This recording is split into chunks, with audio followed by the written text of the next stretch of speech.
Okay. Hi, everybody. Welcome to a Evolutionary Astrology Zoom meeting. And today we're going to be talking about the fixed cross.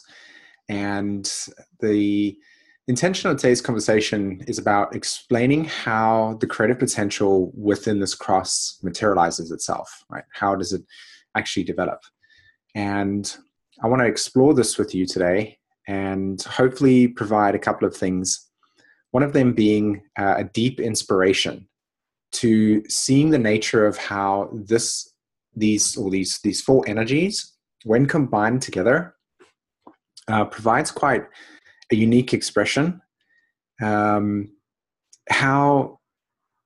in the combination of the different ways in which these energies can work. So as an example, if you look at the relationship between Taurus and Leo, we can see that we're all going to have this type of square in our chart, right? Because we have Leo and we have Taurus.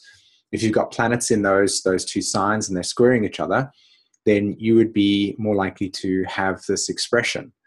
So it's an invitation to see a deeper layer of how these energies can be playing out and relatability to your own karmic patterns.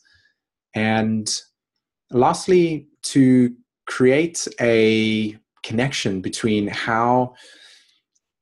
what I suppose we can say that the soul's intention is in this lifetime in terms of purpose, and how does purpose or destiny differ from the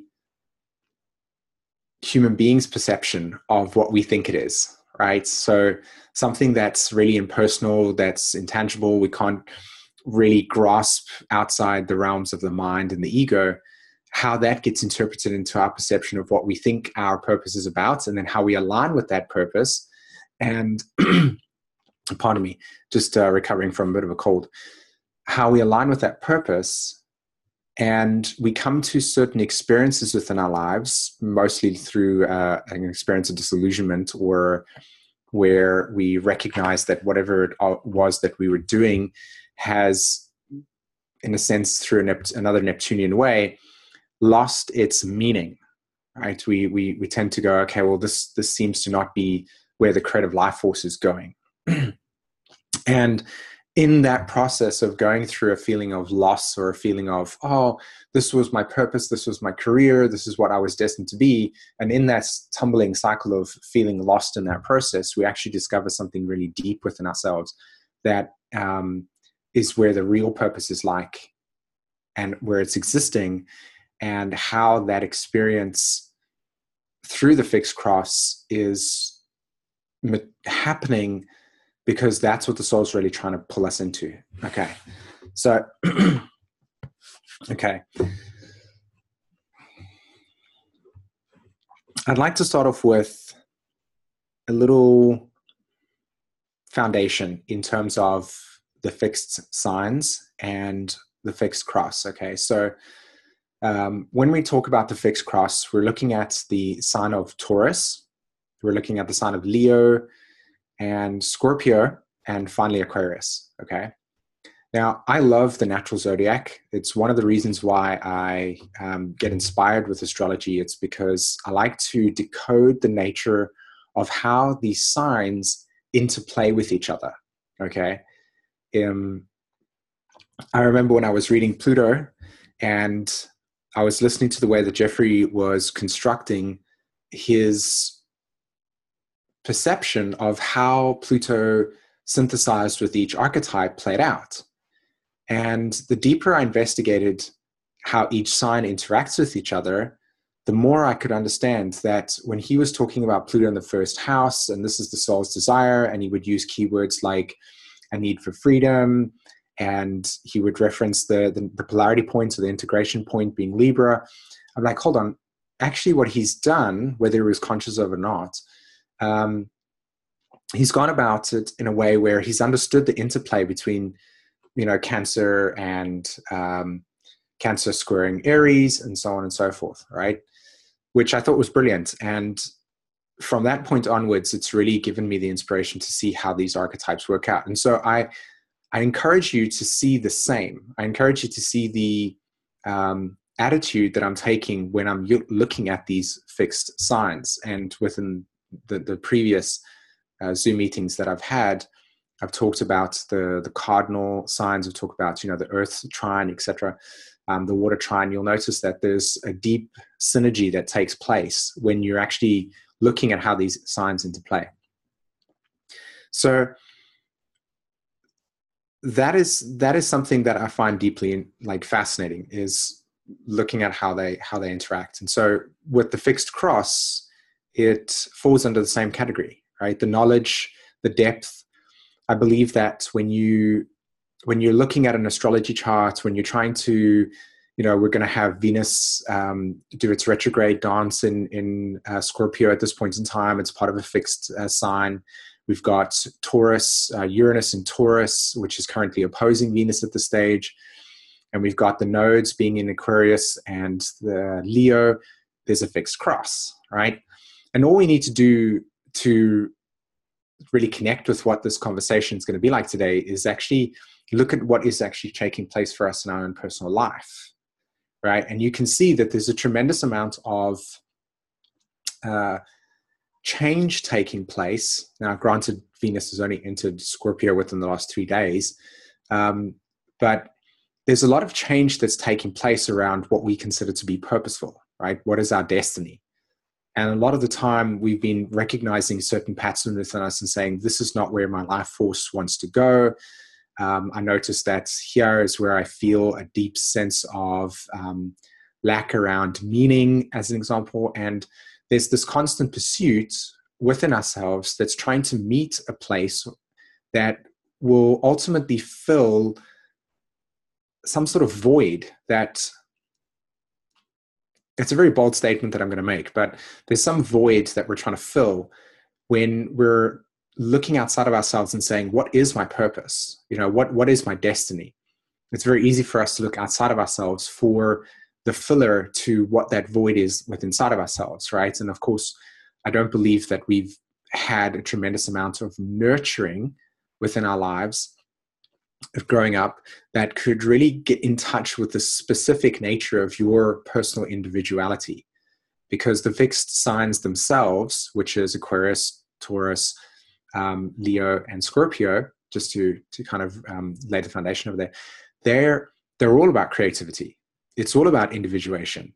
These signs are deeply, deeply connected to the way that our own personal needs are understood, nourished, recognized.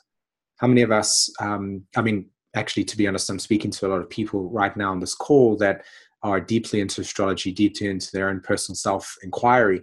So recognizing your needs and understanding how those needs operate is something that's essential to understanding what your creative purpose is about. And you need to really have a strong relationship to it, I think, in order to validate what those needs are. So the validation process that we turn to from going from Taurus is Leo, right? So we meet this natural square, this 90-degree angle that takes place between Taurus and Leo. And within the archetype of Leo, we see the evolutionary impulse, the creative impulse in Leo goes from a deep insecurity of, can I follow this feeling of excitement that says, oh, I would love to do that, but I haven't done it enough, or I haven't actually stepped out and been creatively brave to express what this is about enough to really trust that what it is that I'm expressing, I can just validate for myself and I don't need an external validation. So within the early stages of the Leo creative principle, we are, expressing ourselves, trying to validate our needs, trying to validate our inner relationship to ourselves, which is the dynamic of Taurus. And through external validation, right, through the opinions of others and the encouragement of other people, we are able to go, okay, yeah, I baked this cake really well. I got a lot of feedback, appreciation, love, Leo words, that allowed me to trust this creative principle that's within me. And so as we kind of progressively move through these types of experiences, we can as we move, sort of go through these experiences, we tend to then, not tend to, we're moving along the arc of Leo. And eventually at some point we experience a deep validation within ourselves that says, okay, now I can trust that this creative principle or force that's in me is here to be expressed in a way that if people enjoy it and resonate with it, then that's fantastic and welcome to my show. And the people that don't are simply just on a level of subconscious or conscious, depending on who they are, will go, that doesn't resonate with me. And so therefore I'm not really going to find any attraction in what it is that you're doing. And so in that process of just seeing that duality exist between somebody in the later stages of their Leo development, or the creative principle of Leo being developed, we see the individuality. We see empowerment taking place, not only in the person that is expressing their creativity, but also the person that is recognizing that this is not something that they're attracted to, that their heart resonates with. And so through themselves, they're, being directed into a different way. So that natural principle in Leo, and I'm just going to quickly go to Scorpio and Aquarius. So when we get to Scorpio, we look at the creative principle that has gone past Libra and that has gone past Virgo, right?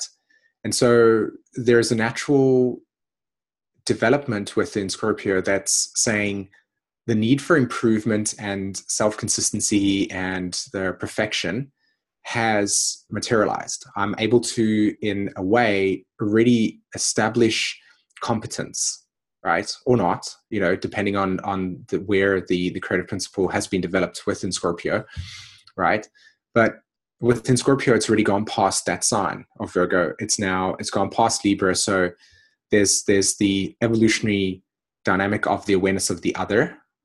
And again, depending on the state of the archetype within the person's consciousness or the experience, will dictate how that energy plays out. So in a shadow way, the awareness of the other can be through manipulation, right? Or the awareness of the other can be through the recognition in social situations that people have certain commodities, values, resources that would empower us. So you can see these themes are intertwined within the creative principle that is Scorpio. So when we reach Scorpio, Scorpio is initially developing a foundation within itself that says, do I trust this? Do I trust what it is that I'm experiencing right now? And in my experience of trust, am I open to risk? Taking a risk. I think it's really, really interesting to see Scorpio. I know that in different astrology texts, Jupiter can correlate to risk. But I think that Scorpio adds a deep element within its initial stages of its development within risk, because it's not really knowing the foundation of its own intimacy yet, right? Just as Jeffrey of Green talked about Libra not being balanced in its phase, it's learning balance, just as Scorpio is not really aware of the dynamics of power initially, at least from my point of view and what I've observed. And so there is a development within Scorpio that's going from risk, trust, opening up, and eventually then being in a committed state. So a statement of commitment. And that's where that process of removing the armor and fully committing to something in a way that merges with, in other words, becomes deeply connected in a way that the particles of the DNA and the particles of the atoms that makes up us, they are merged with the process. And that's where the actual empowerment dynamic takes place within Scorpio. And of course, the creative principle within Scorpio is to really get to the core of everything, right? And it's very interesting to contemplate the nature of what Scorpio is trying to do as a creative principle within this fixed cross of individuality and of empowerment, because when commitment has taken place, after that becomes a shared resource, So empowerment in itself has a limitation until we begin to share resources. And I think that a great example of how the fixed cross works in real life is, let's take the Zoom meetings, right? Let's go to YouTube and we'll go over to the Zoom meetings page, and you can see there are just loads and loads of people that have their own unique perception and perspective that through Leo are being expressed in a creative way. Everybody has their unique expression, Leo. Everybody approaches their creativity from the dynamic of what their resources are. So we can already see that within every single person's creative expression, what they're bringing to the table, how they're communicating that, has a certain value, and that we believe in that value, just as this conversation is happening today with me, right? And in that process of everybody's creative expression being materialized, you can see that we're all sharing resources. Like, for instance, today there are 4 speakers and we have different topics.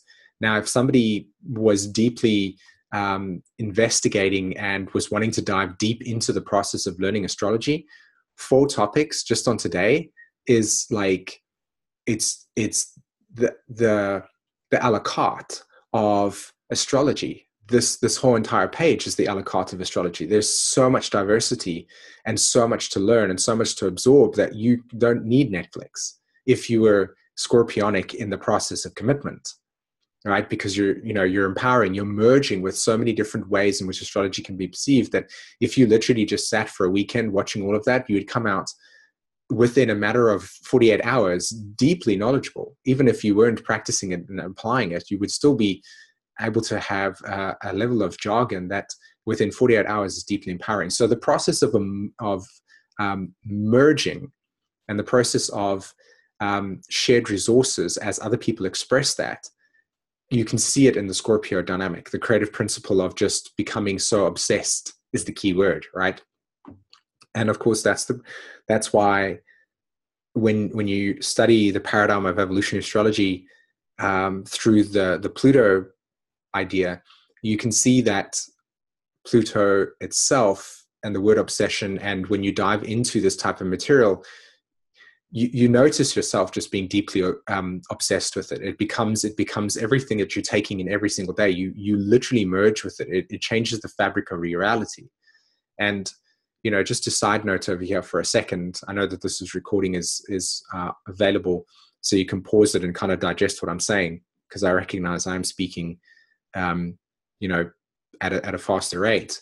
But just to digress a little bit over here, let's look at the nature of Taurus and Scorpio from a biological point of view. They are both yin energy. And when you look at Taurus, when you look at Leo and Aquarius, they are yang energy. So the creative principle of yang and yin is deeply connected and infused within this process, just as it is for the other squares as well. For instance, Pisces, yin, Gemini, yang, that creative principle is there in terms of receptivity and expression. But when it comes to the layering of the fixed cross, you can see that Taurus and Scorpio is really where mutation exists for us. It's really where we're able to materialize the nature of existence, because a baby doesn't get formed out of the cardinal cross or the mutable cross. It gets formed out of the fixed cross, right? And everything materializes out of that. So your creative process, you're an astrologer and you want to share something on the EA Zoom meetings, you're going to deeply connect with what it is that you want to share, and you're going to bring through your value, So when we get to the archetype of Aquarius and we look at the creative principle that is held within Aquarius, it's not obsessive in the nature of Scorpio, because it's gone through Sagittarius, Capricorn, and within Sag, we've already gone through a need to liberate ourselves, not necessarily in the same way that Aquarius is about, but there is a risingness of energy from the depths of the caves of deep investigation into the core of whatever it is in Scorpio. Sag wants to go now explore what it's just recently discovered that exists beyond the surface. And Capricorn in itself is immediately, through its yin energy, not to be confused with the distortions of the current conditioning that Capricorn has taken on board because of the way that we as human beings live. But Capricorn is cyclical in its process. It's about reflection and introspection. It's about observing the natures of one's actions, and then through that aligning with a deeper, authentic truth that really comes from the creative principle that is in the fixed cross. And you notice that there are two sextiles that are taking place between Aquarius and Scorpio, and sorry, not Aquarius and Scorpio, with Scorpio and Aquarius to Capricorn, right? Supportive energy.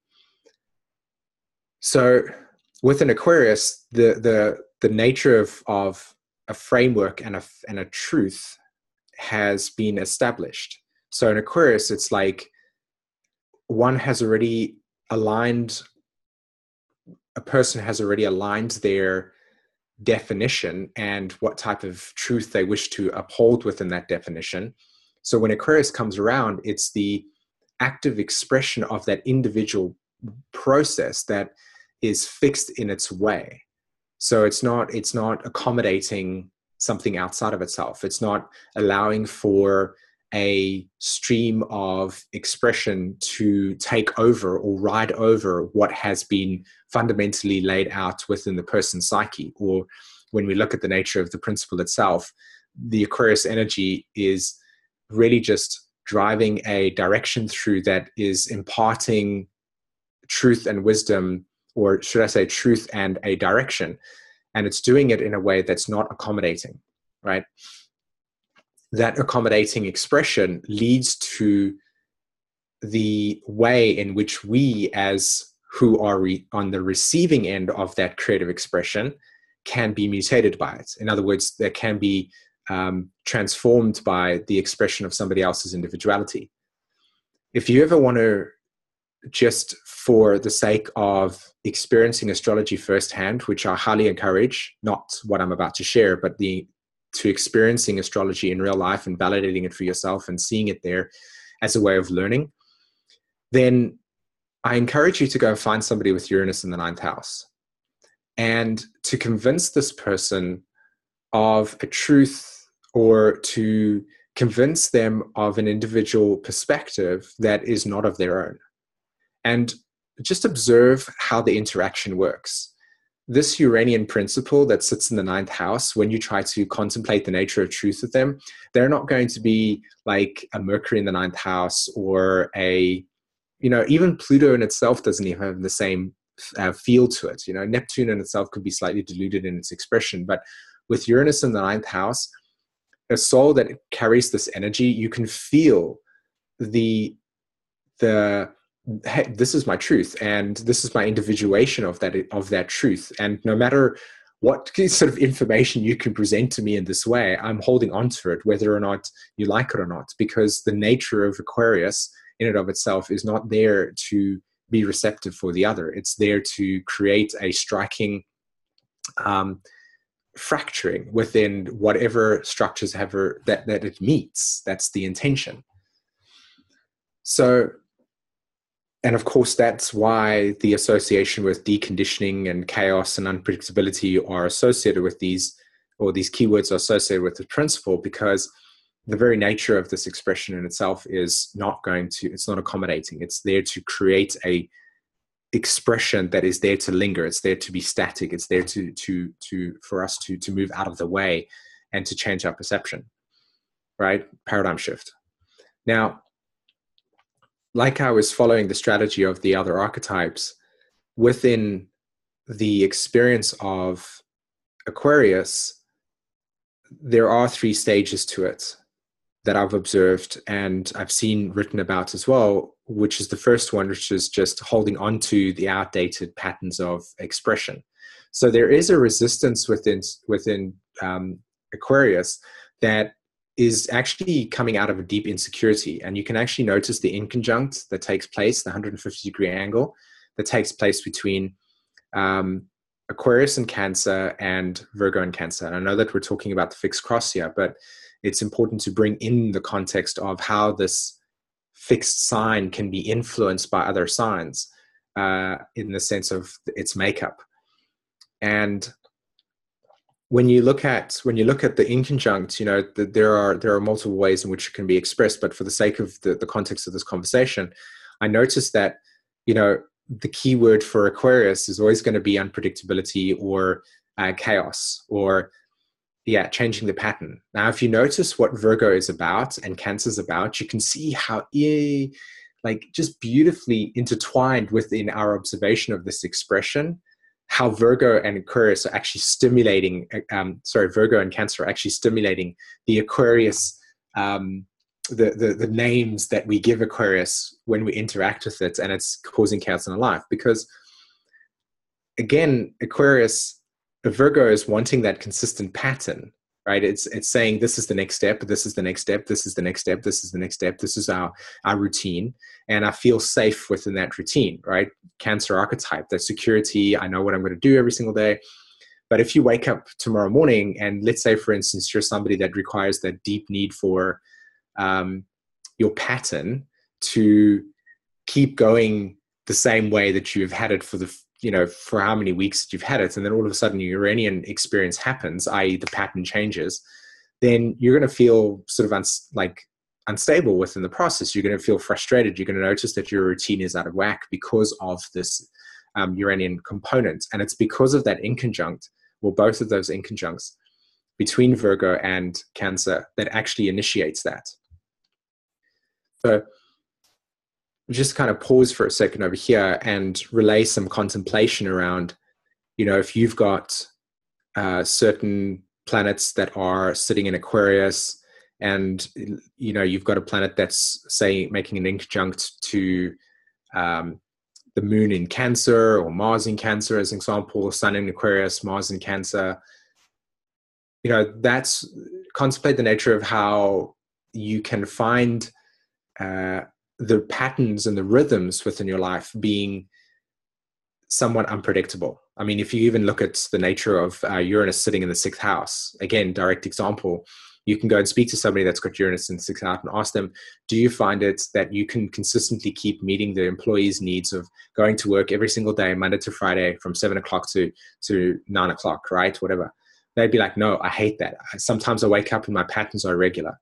And I criticize myself for that because I think there's something wrong with me, but really it's not. It's just the nature of the mechanics playing out, and you're a part of that process. It's to shake it up. It's to say, maybe you should reconsider the nature of what your routines are in a way that's deeply individual and not following a consensus way of patterns. The empowering process. There's the empowerment within the fixed energy. It's not moving, it's creating that consistent energy in there to change you. And it's something to contemplate when you look at the energies of fixedness in your chart and how that is playing out as a mutative role, as an empowering role, whether it be through a recognition that you're going to feel victimized by it until eventually you make a choice within inside of yourself to change the pattern, and then eventually it actually materializes as empowerment, right?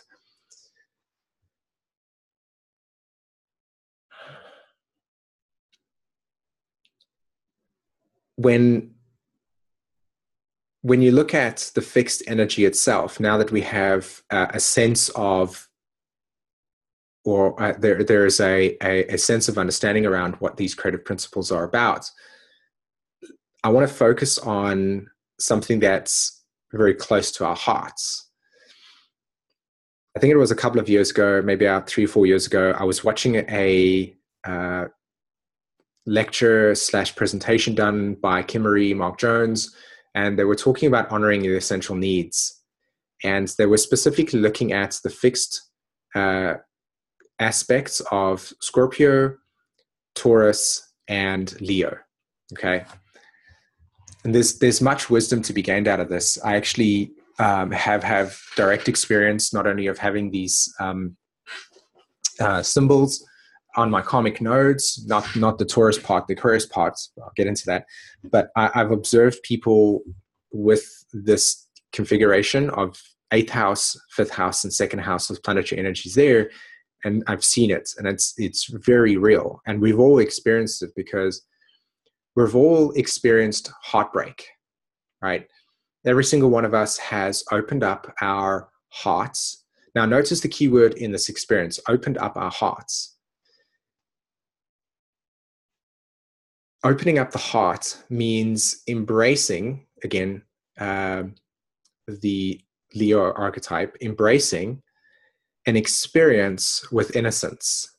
And if you notice, there is two expressions, there's two expressions that will materialize in the heart. There is a closing down and a shutting down of the fifth house, the heart, in our creative principle, or there is an opening up of it. And in the opening up process, there is an ability to trust. And in the closing down process, there is a choice to not trust. Now, what materializes out of this trust, in other words, what triggers the trust, is the inconjunct between Leo, which is Pisces to Leo, and Capricorn to Leo. Now, follow this thread, right? When we're innocent and we open to the creative principle, we're like a child. If you ever observe a child exist in its reality, and you try to explain it, an adult concept to a child, it's very difficult to do because the relatability, right? Leo to Libra has not materialized yet. The relatability to the definition, Capricorn definition, square to Libra, the tension between how we relate to things relative to the definition. And if you notice, Leo in the natural zodiac doesn't have a direct connection between Libra and Capricorn in a way that is of a trine. It's a sextile and it's a inconjunct. Both of these energies are developing energies. One of them is a difficulty in integrating, right? This is the inconjunct. So when you explain something to a child that is of an adult concept, the relatability is lost. So we have to, in a sense, come down to their level. And when we come down to a child's level and try and explain a concept, you'll notice that our language changes from how we speak to an adult to a human, to a child. And we try to add a more creative spin on it, right? We try to add more of the world of the child. Inconjunct between the fifth house and the 12th house, Pisces. We have to change realms. We have to change the nature of relatability through accessing a realm in which some of the rules and regulations and the adultness has to disappear. So it's very beautiful to contemplate the nature of Leo and the way that it's made up when you use the word innocent, because in its innocent process, it's the openness without definition and conditioning that allows our creative principle to flourish. How many of you have ever tried to be creative under deep stress, right? What is stress? Multiple things can be labeled as stress, but ultimately it's the feeling as if time is not on your side, to be relaxed in the moment, to have the freedom to think the experience or feel the experience in a way that is limitless, right? So, and I said that there are multiple ways in which stress can be played out, like for instance, being attacked. In that situation, you can always see the underlying theme of limiting, overpowered, Pisces overpowered through surrender. You know, you're now the victim to this. Think about that context in relating back to what I'm talking about with the experience of the heart, right? When we're open, we are receptive, we are allowing, we are trusting, we are merging with, and this is oxytocin, right? The chemical compound that is hormone that is released through the pituitary gland when the perception of trust is established through touch. This is another key component, touch. It's beautifully intertwined within this creative principle, because when you look at the polarity of touch, you see Aquarius, detachment, right? It's cold. Whereas the openness in Leo is there, we're feeling free in that expression. Whereas the Aquarius archetype, in that sense, not saying that Aquarius is lacking the compassion element. It's not what I'm saying. I'm saying that the nature of its polarity is detachment. And that's between the square between Aquarius and Scorpio, which is why when somebody dies, We don't go, this person's just died. This is fantastic. Yay, wow, that's amazing. Which is what would happen when you go, I've just met the love of my life. Do you notice the difference in expression when somebody's died and when you're merging with somebody? The Aquarius archetype, when somebody dies, it's Scorpio squaring Aquarius that says what was merged with, i.e. what I'm osmosed with, this person's alive, their creative pulse is in the existence. Now it's Aquarius, it's detached. They are separated, and we are detached. We are in a state of shock, right? How many times you've seen a celebrity that's passed away, and you've never had any personal contact with the person, but on some level there's a sense of, I can't believe this person has passed away, the gate of shock. It's like, what? There's a detachment, there's a sense of, now the point here that I'm trying to lead us onto with expressing how these things work in a deep way is that through touch, through openness, through the child and innocence, our creative principle arise. In other words, the dynamic of being fluid, Pisces, and in a expression of creativity, Leo, leads us into authentic direction. It's like it's not bound with limitations. The opposite of limitation in Capricorn is the freedom to feel your unfolding space and your creative expression naturally occur. And it's like walking your path. It's the highest principle within the nature of creative expression. It's what the soul is seeking. That's why when you look at the nature of walking a spiritual path, as it were, look at those words, walking a spiritual path, you notice that in great texts, and people regurgitate the same thing over and over in groups that have been made on Facebook and so on and so forth, you'll see that the word you are, walking your spiritual path, you have to do it alone. It's because the Capricorn archetype in itself and your personal, specific, unfolding process. Remember how I talked about Capricorn as being something that's unfolding in a cyclical way? This creative force is coming out of you, and you are aligning the personal destiny with that path. Now, it can either be in a deep state of flow, or its polarity, which is again the inconjuncts that are taking place, is that you feel limited and then we disassociate, right? Pisces, we detach through Aquarius. So when we're in a state of limitation, Capricorn, and we're not in deep reflection, it's easy for us to, through those limitations, detach from the experience and then disassociate, which is, we all do this on some level at some point in our life, where we feel like we don't know which road to go or how to go. There's no creative principle that's leading us along the road. We don't feel merged with it, or we can't commit. Now, when we take that and we begin to integrate it into the human experience, think about what love is in terms of merging with another person. And this is the conversation that starts off with the presentation with Mark Jones and Kimmery talking about honoring our essential needs, was that when we've had our first relationship, right, the heart is young. It's not immaturity. It's open. It's innocent. We feel the merging with the other person, and it is through that experience do we find and experience the deepest layer of innocence within our creative principle, right? The creative force that is the fixed cross. We're completely merged with this person's individuality. When we're merged with it, we are unified, Scorpio. We are bonded with it. And we're sharing our own personal bodies, Taurus, with another person's individuation process, under another person's creative process. Because when you look at any of the angles in the zodiac, the polarity to each sign is in the other.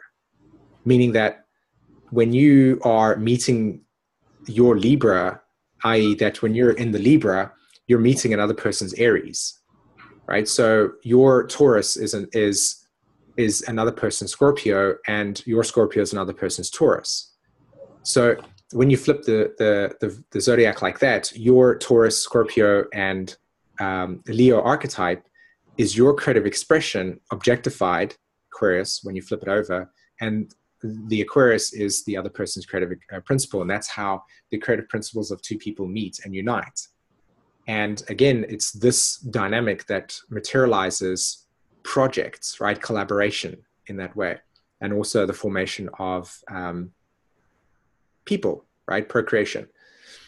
But unfortunately, in the risky business that is the first initial stages of Scorpio and opening yourself up to the vulnerability, that means allowing another person to get to the core of your own being through seeing your own routines, seeing your own heart dilemmas, because we all have heart dilemmas, meaning that, you know, we've all got a different way in which we've been conditioned to love. And a lot of the time, this is where the nature of narcissism comes in. The astrology of narcissism is deeply, in my opinion, connected with the fixed cross, which I'll touch on a little bit over here. So when we are in this relationship and we're doing the risky business and we're merging with the other person, at some point, if there is an event that takes place that threatens our security, and Scorpio begins to feel that vulnerability and it starts to close down, Scorpio begins to recognize that this is not safe in a way that I'm deeply vulnerable, Capricorn's going to start creating boundaries. It's going to start closing the heart. And for any of you that have lost somebody in your life, I'll just pause that over there. For any of you that's lost somebody in your life, that you have had an experience that was deeply disempowering to you, that had an experience where you see the suffering and the pain, do you open up your heart to the experience to embrace it? Or do you close down from it due to the pain? And it's interesting here because the creative principle gets shut down the moment that we experience suffering, the moment that we feel that loss occur. And it is in this architecture of human experience where when we open up the heart and we're childlike, when the opposite begins to happen, when we experience the threatening of the heart, when we begin to recognize the experience is not safe for us, as I've explained, we close it down, we create borders, we create boundaries. Capricorn comes in and starts protecting, and we close the heart down. And when you've been traumatized enough in your life, you know, this is where the dynamic of distortion starts to take place, and the shadow aspects of the fixed cross comes out, which materializes, in my opinion, as the narcissistic wound. Because when you understand narcissism in a very deep way, you recognize that what was really unsupported at a very young age was the child's needs for validation, the child's needs for attention, the child's need to recognize that I need to be loved. And this is the creative principle that is rooted in a child. You just need to study the nature of a child from 0 to 3 years old to understand the fixed cross, because it's their creative principle in their unique way that has they're not looking at you and going, oh, I'm taking cognizance of who you are and I'm going to kind of like adjust my reality according to you. They're like, I'm in this process. That's why a child has a tantrum. If you go, no, you're not allowed to have that biscuit. I know at this point in time, it might not make sense to you, but to me, having this biscuit just before you're going to have lunch is going to affect all different types of ways that your body's going to react. It's better to have it afterwards, right? You got some food in your stomach. This is just kind of a myth that we would like to use as parents. But the child never goes, oh yeah, I completely understand what you're saying. I know that you've got my best interest at heart. Notice the word, my best interest at heart, or your best interest at heart. Notice the keywords we use when we express the way that we feel open to an experience or closed to an experience, just as when we do an art project. One of the most like profound, I mean, for me as an example, I'm deeply, deeply, deeply like selfish when it comes to the way that my art works and how I creatively express myself in that way. It's like I'm absorbed in my own process and I need it my way in the way that I express it. And I hold on to that individuality. And I find collaboration sometimes really difficult for myself, not because I can't, but because I really have a unique vision and a way of doing things in a way that's so specific to what I'm resonating with, that another person coming along and kind of putting that touch on, I'm like, I can't really see it. And it's control and it's all of these types of things. But the point here is that it's still deeply nature of the heart. It's childlike in its expression. This is the nature of our creative expression, the way that we create art within our work, you know, at deeper levels of fulfillment within our lives. Our work is our art. It is why we need to honor it in a way that's saying, look, right now, this is not the best place. This is not the best time to create art because I'm not creating from an open space. I don't feel open here. I don't feel Source Neptune funneling through into the creative expression. It's not embodied within inside of myself. I can't channel it. This is what we feel, like writer's block as an example, or an artist feeling like I can't access that dreaminess, that abstractness, that vision that they're trying to project onto the canvas as an example. The color is not there. It's the same thing that happens here. When we close our hearts through loss, what happens is we harden. And when we harden, we stop feeling empathy. It's the empathy that gets shut down within us. And it's beautiful when you study the nature of the brain and the neurology of the brain, you'll actually see that there's a direct correlation between the structure of the limbic system and how it interfaces with the neocortex. And the prefrontal cortex specifically is a Saturnian-Uranian component.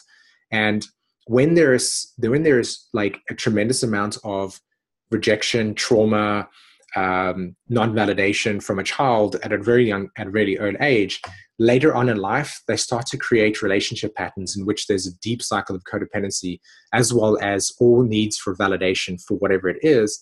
And what happens is that a lot of the time, like, therapy can't help because it's actually needing to restructure the nature of the chemical way in which the brain is operating. And so this is where addictions begin to exist in conjunct between the 12th house and the 5th house, right? And how many of us, when you've experienced, like, we all have a certain disassociating love, right? For me, it's I can't even think off the top of my head right now, but I know I do have like a disassociating love. It's maybe like, investigating something deeply and just being left alone in that process, whatever it is. In that process, when we disassociate, we don't feel time. And that's another component to the fixedness of this experience, time. The absence of time that we feel within inside of ourselves because we're channeling this pure creative expression, and the feeling of time. Now, I know I've jumped a little bit in terms of the expression of time and how we feel in this process and the nature of how the brain operates. But when we come into the experience of loss and pain and suffering, we shut down, because on one level, the feeling of embracing the experience as a unifying awakening to love even deeper is not the first place that we go to. Scorpio doesn't want to do that. It wants to close it down and say, no ways, dude. The last time I got into a love relationship and I opened up my heart, that person did this to me. It's easy to kind of look at the other person as the one that betrayed you in that sense. And this person did this to me. And so therefore, I don't want to open up my heart to you. So when we start our first relationship and we experience the pain of the separation, and then we get into the next one, we're not going risky. We're not going, oh, this is another opportunity to be completely open to this. We're going to come into it and we're going to go, okay, I'm watching for the signs, right? I'm observing Aquarius. I'm objectifying the nature of what this behavior of this person's like. And progressively, I'll allow myself to go, yes, here's my heart, through trusting you. But we're never, ever actually fully open to the experience. And it's something really interesting to contemplate about the relationship to pain as something that hardens us or makes us stronger. And that being something that actually shouldn't really be the case.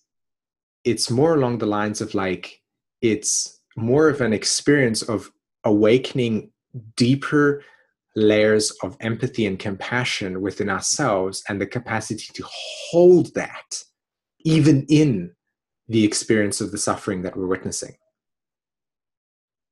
And that creative principle in itself is deeply, deeply validating to opening up the heart to experience universal love, right?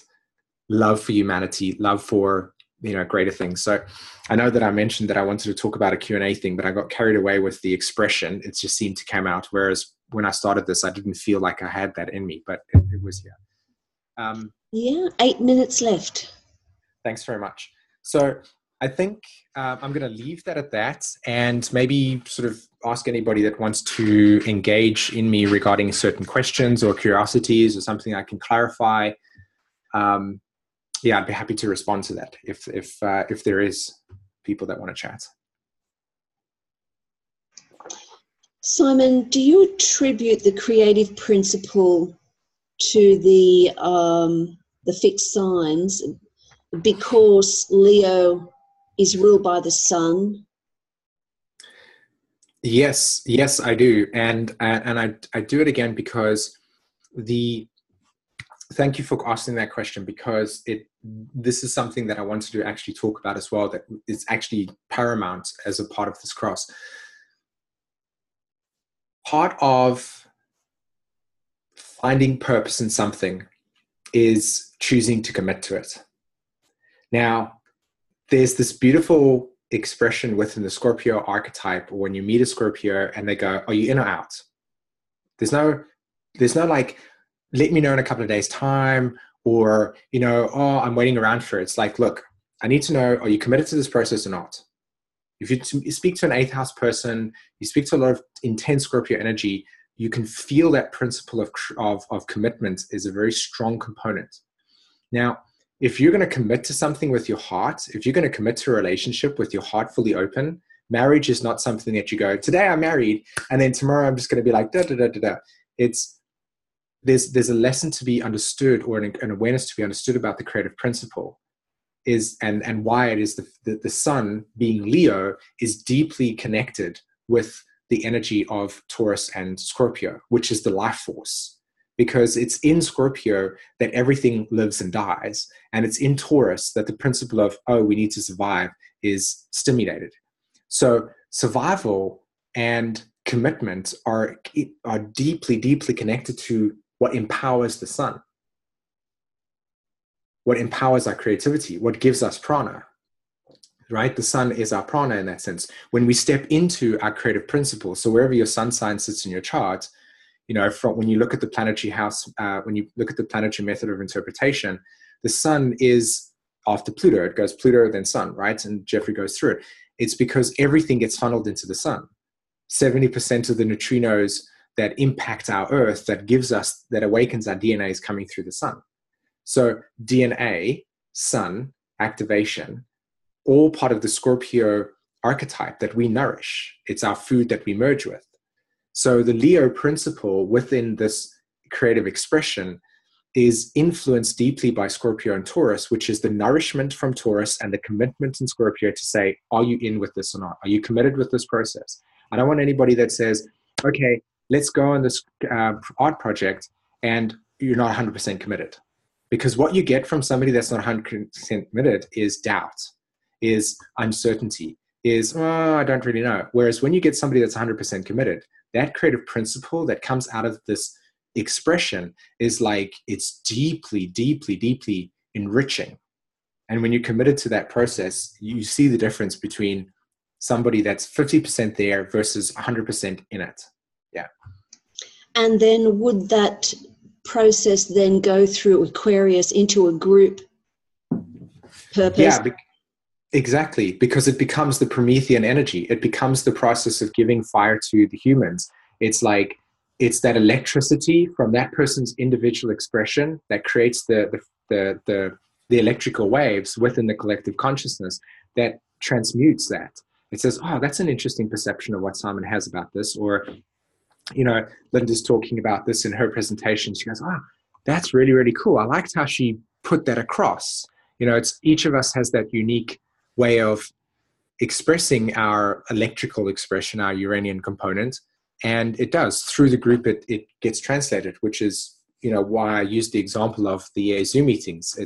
It's this whole entire group of collective sharing that allows us to actually accelerate the nature of our learning in 48 hours. If you had to just sit through commitment, Scorpio, and go, wow, I want to do this for the whole entire weekend because this is what I'm going to love. I just want to absorb all of this wonderful knowledge that's on the YouTube channel. And we do that with everything. It doesn't have to be learning astrology. It can be just binge watching a specific thing on Netflix because you feel like this is going to be what you are purposefully wanting to do with your time. Okay, so we have time for one more quick question. Yeah.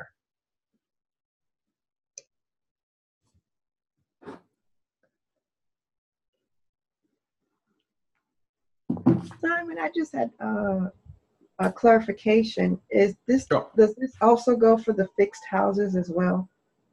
Absolutely. Yes. 100%. Mm-hmm.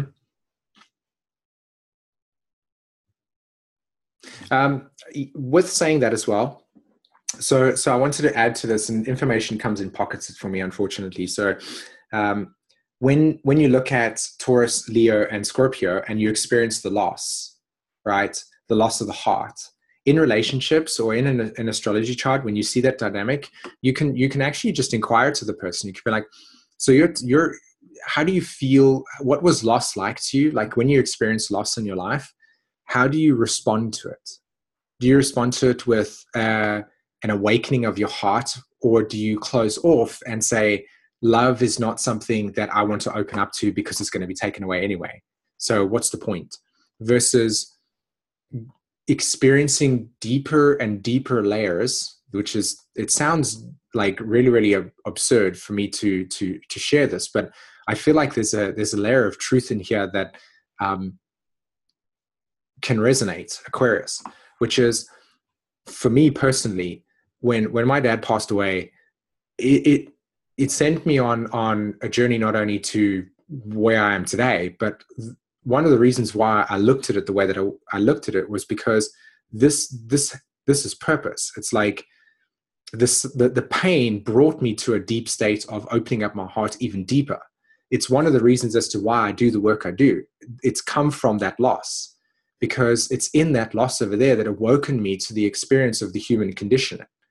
And, you know, specifically speaking, the line of people that I've lost in my life have been due to cancer. And through my investigations and understanding of this, of the nature of what that disease is about and that sickness is about, and tying it into the nature of healing the emotional body through, you know, certain ways, I have found purpose. It's like loss and suffering and pain, even though in the moment appears as if it's completely maddening and sickening, and why would some creative God put us on a planet on deep suffering like that? If you allowed the experience to awaken you into deeper layers of empathy for the nature of the human experience, you'd be really remarkably surprised at what actually materializes out of something that you can contribute to the collective in a way that comes from your own heart. It's just a simple thing of like looking at a person over there and going, you know what, I can see that you've had a really rough day. I know that life can be really, really shitty at times, pardon it, but like, I'll just give you a hug. It's like you open up the heart. The deeper we can open up the heart, the less ego exists in that process, because we dissolve it. Neptune, Pisces, and Capricorn in conjunct the fifth house. But we also allow.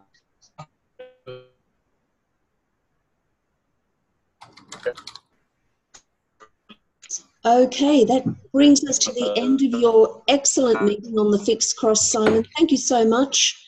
Yeah, you're welcome, everybody. Please thank SΥmۆn Vorster. Thanks, SΥmۆn. Thank you, SΥmۆn. That was wonderful. Thank you, Simon. Thanks, everybody. Appreciate that. Thank Excellent. you.